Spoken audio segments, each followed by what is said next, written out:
E agora a gente vai avançar, trazendo o tema assistentes virtuais inteligentes no judiciário, otimizando o atendimento ao cidadão com inteligência artificial generativa. Vamos aplaudir, é a vez dele, analista de inteligência artificial da MSB Tecnologia. É a vez do Eliésio Mesquita. Vamos aplaudi-lo, por favor. Bem-vindo. Boa tarde, pessoal. Tudo bem? Sejam todos bem-vindos. Obrigado por esse espaço aqui. E hoje nós vamos falar aqui sobre assistentes virtuais inteligentes no judiciário. Tá? Espero que vocês não estejam cansados de ouvir falar de IA. Eu prometo que não vai ser nada dolorido, vai ser confortável. E vamos aproveitar um pouquinho. Eu vou me apresentar muito rapidamente. O pessoal já falou aqui meu nome. Para quem não me conhece, meu nome é Eliésio Mesquita. Para quem me conhece, também é Eliésio Mesquita, então não muda. Tá? Eu sou especialista em Big Data e inteligência artificial. Já tenho um pouquinho mais de 15 anos de experiência em tecnologia. Eu devo ter metido aí em pelo menos 5 anos, para não dar aparência que eu sou mais velho do que sou, então já são mais de 20 anos. Tá? Eu tive boa parte da minha carreira focada na área privada, então passei por algumas empresas como Mercedes-Benz, Cargill, Itaú América Latina. Então, a minha experiência foi muito focada na área privada. E nos últimos anos eu tenho me dedicado aí à inteligência artificial. É claro que a gente tem ouvido falar muito forte de inteligência artificial nos últimos 2 anos, mas inteligência artificial é um tema que vem discutido desde a década de 50. Tá? Então já é um tema que a gente fala há bastante tempo. E agora a gente tem falado muito mais por conta da inteligência artificial generativa. Além disso, eu sou CEO da empresa IA16, faço parte do grupo aqui da MSB. Então, aqui eu queria trazer alguns cenários de aplicações que nós podemos ter dentro do cenário judiciário, quando a gente fala aqui de IA generativa. Então, atendimento ao cidadão, gerenciamento de processo, análise de dados, auxílio à justiça. Aqui tem um ponto importante. Eu não sei se vocês já ouviram falar, mas tem uma palavra chamada infoxication. Não sei se alguém já ouviu falar sobre esse tema. O que é isso? É a capacidade que o ser humano tem de analisar dados. A nossa capacidade de analisar dados, ela foi ultrapassada no ano de 2000. Então, nós estamos com 20 anos de defasagem. O que significa isso? Que, humanamente, nós não temos mais a capacidade de analisar todo o volume de dados que é gerado hoje. Por quê? Redes sociais, internet.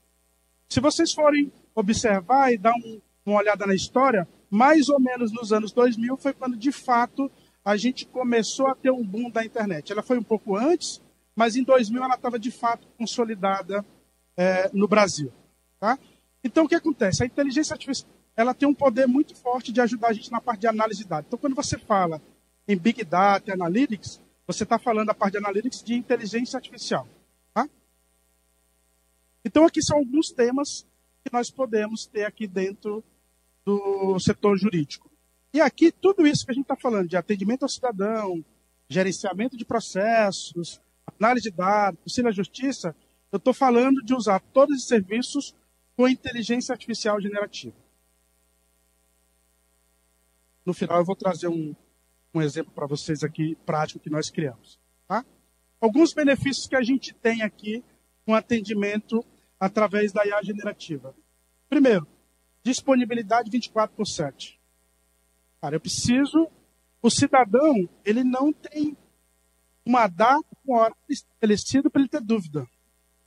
Pode ser que ele tenha uma dúvida às 2 da tarde na terça-feira. Mas pode ser que ele tenha uma dúvida às 3 da manhã no domingo. E aí ele quer tirar essa dúvida. Ele quer ser atendido. Ele não vai em algum tribunal nesse horário. Mas ele quer tirar aquela dúvida até para ele dormir tranquilo. Então a gente pode ter um agente de IA que vai atender esse cidadão a qualquer hora. Que pode sanar a dúvida dele a qualquer hora. Que pode evitar que ele saia de casa na segunda-feira para pegar uma informação que ele pode ter através de um agente artificial. Atendimento personalizado.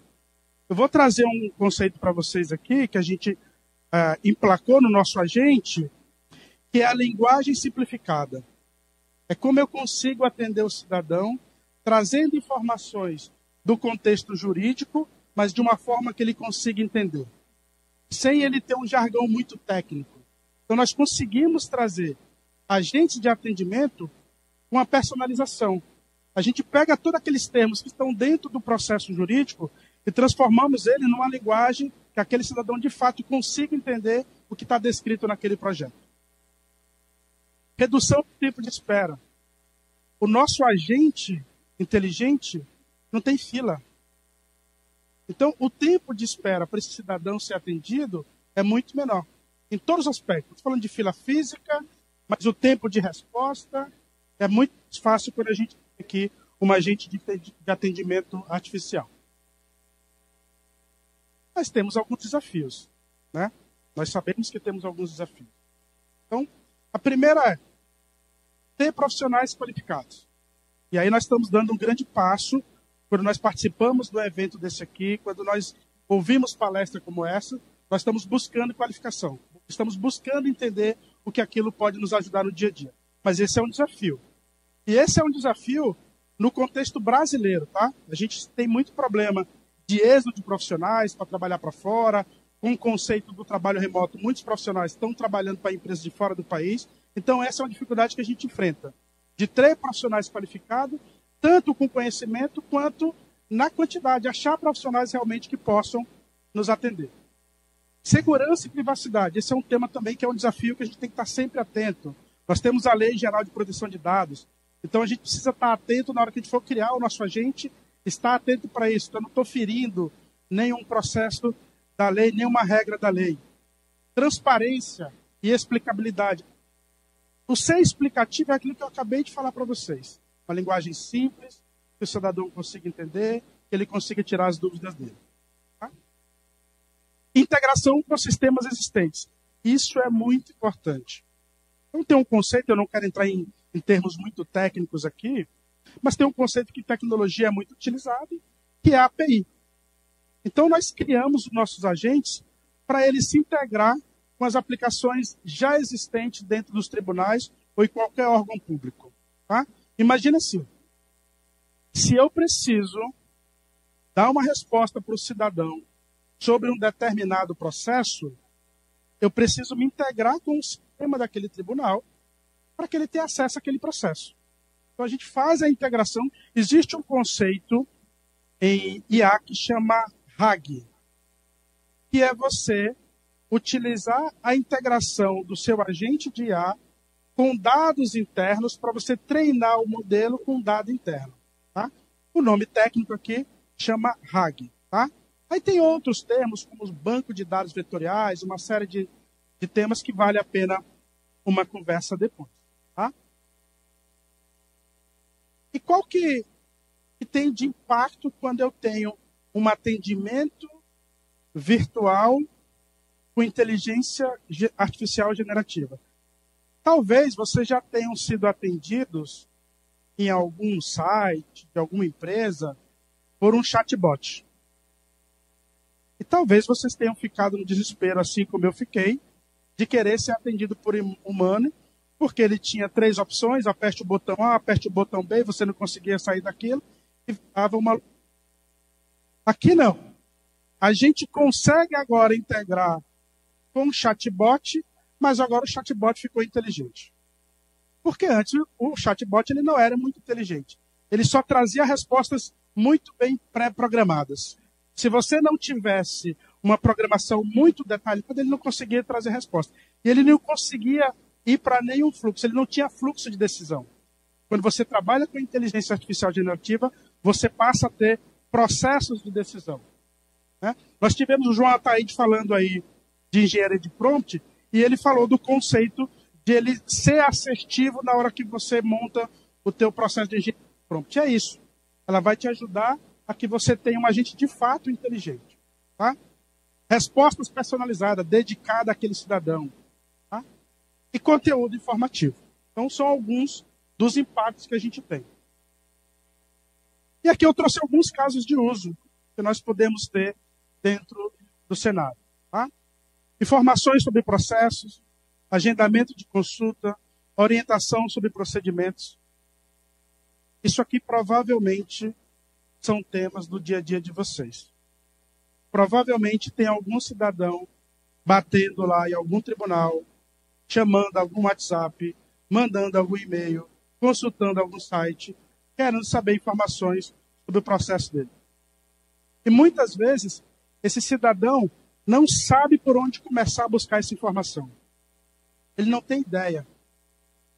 Às vezes, o cidadão recebeu um processo na casa dele, alguém pedindo, informando que ele está com algum processo, ele nem sabe por onde começar, quem ele deve procurar.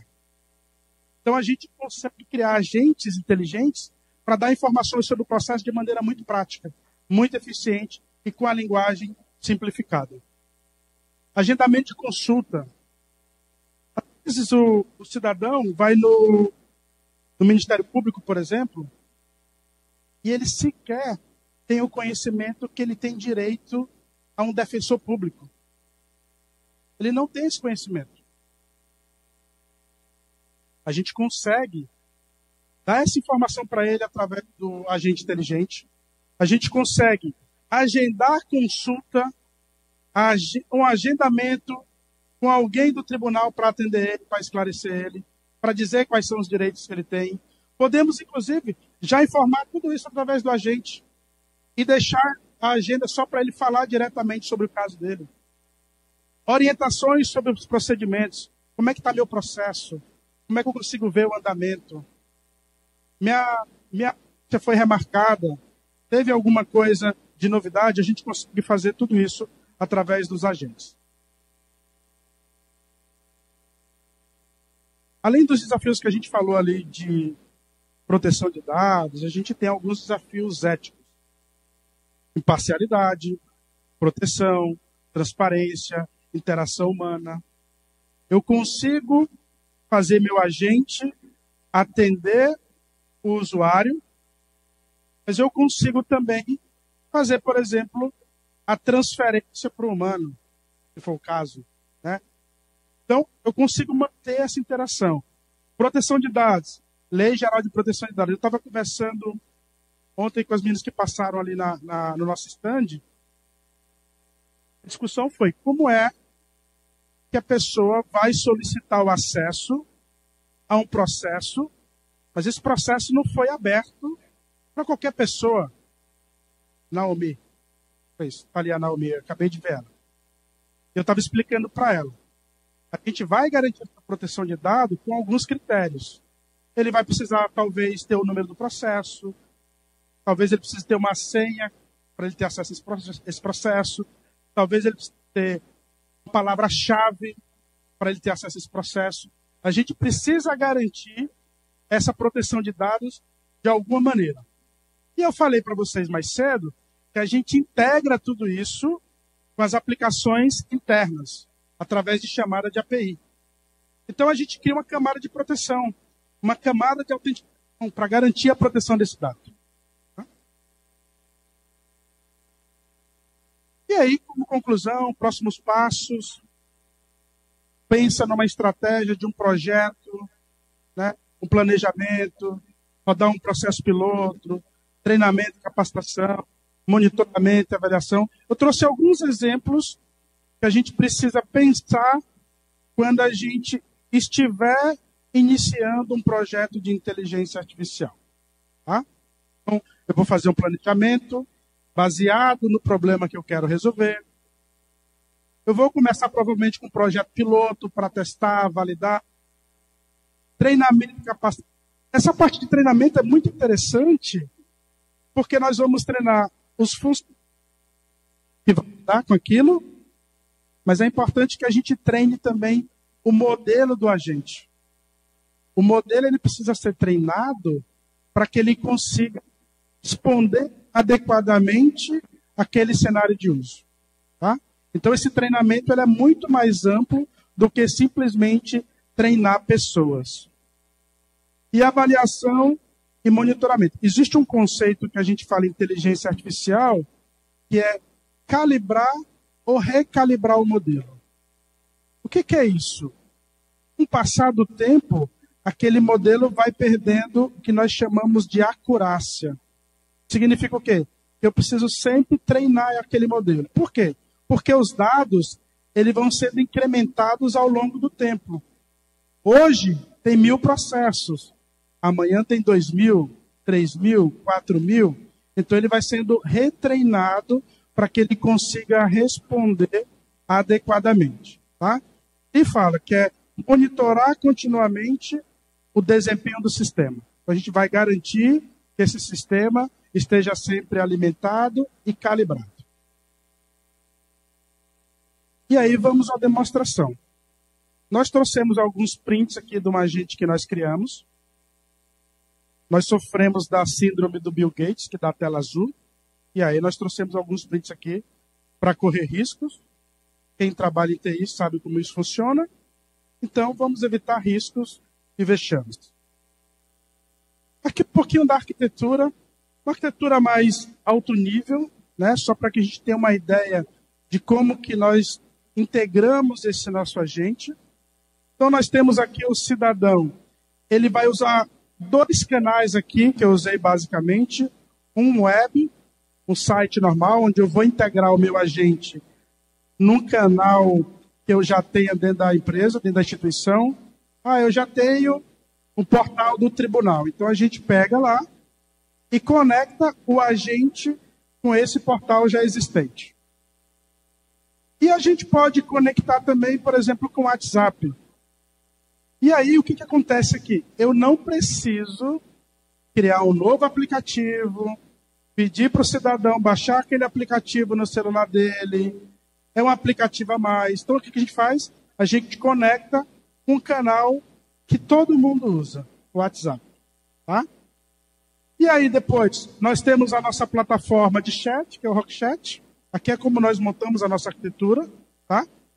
E aí, ela faz a integração com o nosso agente de IA generativa, é onde ali estão os modelos de LLM, e aí vocês também viram a palestra ali do João, onde ele falou de LLM, tá? Ali onde tem aquele robozinho é de fato onde está o nosso modelo LLM. Depois, nós temos banco de dados vetorial, e nós temos os bancos de dados das aplicações internas.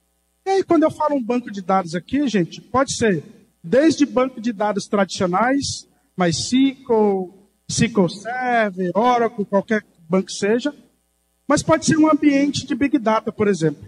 Tá?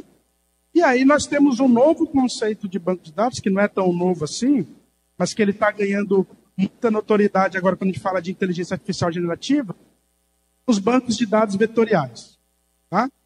Fiquem tranquilos, porque nós de tecnologia, toda vez que nasce uma tecnologia nova, nós queremos obrigatoriamente matar outra, né? Mas não precisa se preocupar, tá? O banco vetorial tem um espaço dele muito claro, não precisa matar nenhum outro banco para ele sobreviver, tá? E aqui é como nós montamos a nossa arquitetura, tá? Eu trouxe 2 canais, mas a gente pode ter muito mais canais do que isso. E aqui, eu criei aqui uma agente chamada Inaí, e aí eu fui buscar um nome de origem tupi. Inaí significa esclarecimento, e aí a gente escolheu esse nome para isso.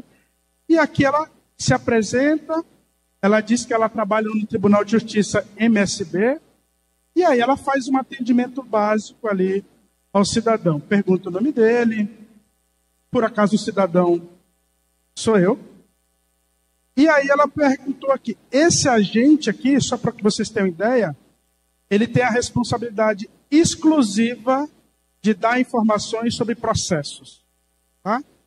Esse é um ponto importante. Você precisa dar um papel específico para o agente. Se ele tiver um papel específico, ele é mais eficiente. Isso é diferente do que é o ser humano, né? Me dá um monte de tarefa para ver se eu não fico todo maluco. Então, para o agente também é assim. Tá bom? Então, aqui ele responde sobre andamento de processo e resumo de processo. E aí ele vai respondendo lá. Ele dá o andamento do processo. Percebam que nós estamos aqui utilizando uma linguagem simplificada. Nós reduzimos a quantidade de jargões técnicos, porque isso facilita o entendimento do cidadão. Aqui, nesse exemplo, ele traz um resumo do processo. Percebam que tem diferença. No primeiro caso, ele trouxe um status básico do processo. Ele diz lá que o processo está totalmente resolvido. Tá? Está acabando aqui meu tempo. E no segundo, ele traz um resumo do processo. Fala do reclamante, do advogado, do juiz. Tá? E aí, esse agente também respondendo via canal do WhatsApp. As mesmas informações, só que agora através de um outro canal, que é o WhatsApp. E aqui, um resumo do processo usando linguagem simples, como eu comentei com vocês mais cedo.